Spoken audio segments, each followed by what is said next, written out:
Hello, Pastor Jeron. How are you today? Of course, it's nice to say you are blessed by Jesus and highly favored by God. Amen.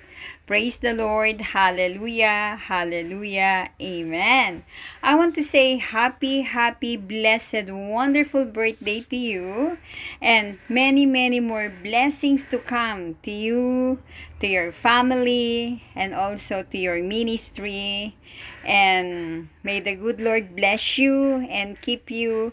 And remember, when we look to God in every situation, trust that He will show up and make a way for us to overcome our difficulties.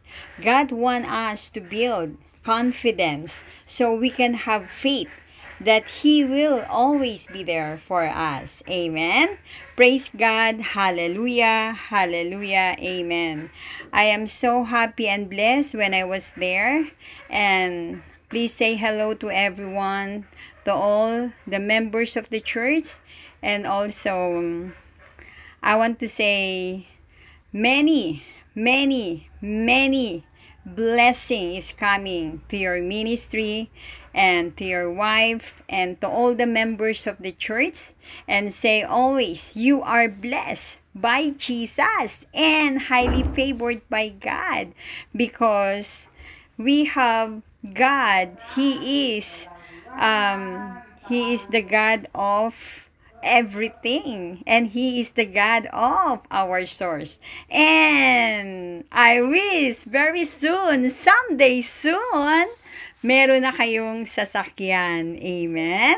Amen. God bless you all. Now I'm here in our house, so probably we'll see you next time.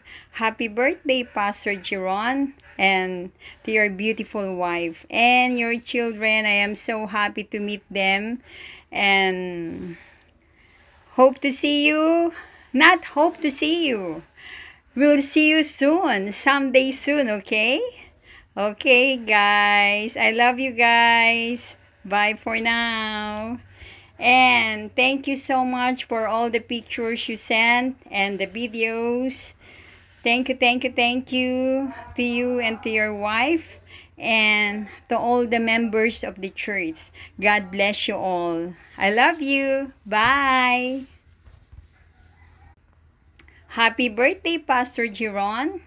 And also, give my best hug to your children and your beautiful wife.